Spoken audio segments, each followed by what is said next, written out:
शादी में लड़के वालों की तरफ से शादी हाल में खाना देना जो कि वलीमा हो, ये तो समझ में आता है, लेकिन अगले दिन लड़की वालों की तरफ से शादी हाल ही में खाना देना जो कि आजकल शायद रिवाज बन गया है, क्योंकि एक ही शादी में डबल खर्चे, वो भी इस महंगाई के दौर में बहुत मुश्किल है। शरीयत की रूह से कुछ वजाहत फरमा दें कि अमल कैसा है। शुक्रिया। मोहम्मद साजिद, कराची, सऊदी अरब, रियाद। ये बिल्कुल गलत तर्ज अमल है। औरत पर शरीयत में कोई खाना वाना नहीं है कि लड़की के घर वाले खाना खिलाएंगे। शरीयत में शादी के मौके पर जो खाना मसनून है वो वलीमा है, और वलीमा वो होता है जो निकाह के रुखसती के एक दिन बाद लड़के वालों की तरफ से होता है, लड़का जिसका एहतमाम करता है। बाकी ये जो हमारे यहाँ रिवाज है कि लड़की वाले भी फिर दावत करेंगे, हाल में दावत करेंगे, घर में दावत करेंगे, लोगों को खाना खिलाएंगे, इसका शरीयत में कोई तसव्वुर नहीं है। और इस तरह के रिवाजों को जितना जल्द ख़त्म किया जाना मुमकिन हो ख़त्म करना चाहिए।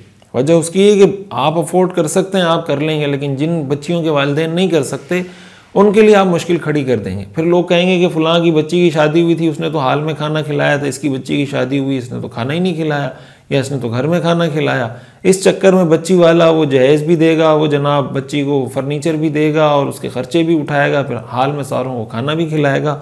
इस तरीके से ये हरकतें करने का नतीजा ये होता है कि मुआशरे के अंदर निकाह मुश्किल से मुश्किल तर हो जाता है। इसलिए कि बच्ची का वालिद फिर निकाह ही नहीं करवाएगा, वो कहेगा भाई अभी मेरे पास पैसे नहीं है हाल में खाना खिलाने के, तो निकाह में ताख़ीर होगी, निकाह मुश्किल होगा। जब निकाह मुश्किल होगा तो ज़िना के रास्ते खुलेंगे।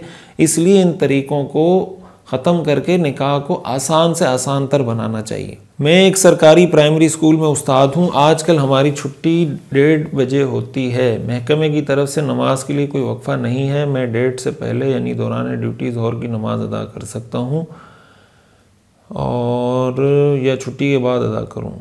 आजकल हमारी छुट्टी 1:30 बजे होती है महकमे की तरफ से, तो 1:30 बजे तो ज़ोहर की नमाज़ अगर जमात का वक्त है तो आप जमात 1:30 बजे के बाद कर लें। 1:30 बजे के बाद तो अमूमन ज़ोहर की नमाज़ हो रही होती है, कराची में तो होती है, मुझे नहीं पता ये सवाल आपने कहाँ से पूछा है।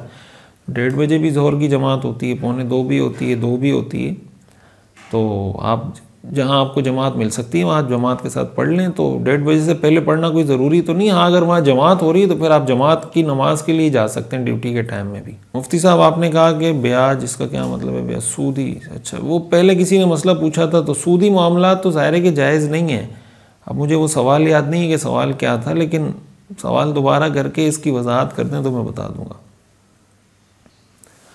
मुफ्ती साहब, अगर हम इमाम के पीछे फ़र्ज़ नमाज़ पढ़ रहे हैं, इसमें अगर शुरू की 2 रकातें छूट जाएँ जो हम बाद में अदा करेंगे, इमाम के सलाम फेरने के बाद, यानी पहली और दूसरी रकात में हम सूरह फातिहा और इसके साथ कोई सूरत मिलाकर पढ़ेंगे, या फिर पहली और दूसरी रकात में हम खामोश खड़े रहेंगे?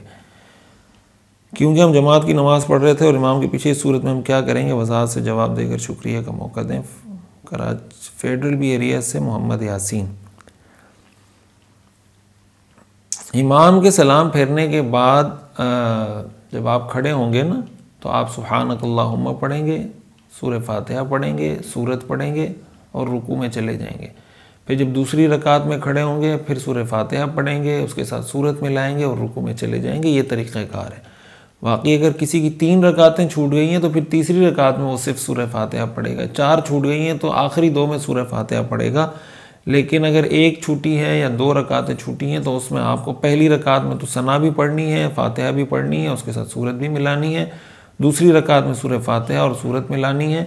और अगर 2 से ज़्यादा छूटी हैं तो फिर उसके बाद सिर्फ सूरह फातिहा पढ़ेंगे। अच्छा, ये एक सवाल किया है कि आपने पहले कहा था कि 2 सजदों के दरमियान इतनी देर अगर कोई ना बैठा जितनी देर में नमाज का एक रुकन अदा हो जाए तो उसका सजदा नहीं होगा, और अगर सजदा नहीं हुआ तो नमाज भी नहीं होगी। फिर आपने एक जगह कहा कि जलसा वाजिब है, और अगर कोई वाजिब छूट जाए तो सजदे साहब कर नमाज हो जाती है। देखें, नमाज में सजदे के दरमियान 2 सजदों के दरमियान जो बैठते हैं जिसको जलसा कहते हैं, उसमें इतनी देर बैठना कि जिसमें एक दफ़ा सुब्हान रब्बियल अज़ीम या सुब्हान रब्बियल आला कहा जा सके, या दूसरे अल्फाज में उसको ये कहें कि जिसमें हर जोड़ अपनी जगह पे पहुंच जाए, तो इतनी देर बैठना ये वाजिब है।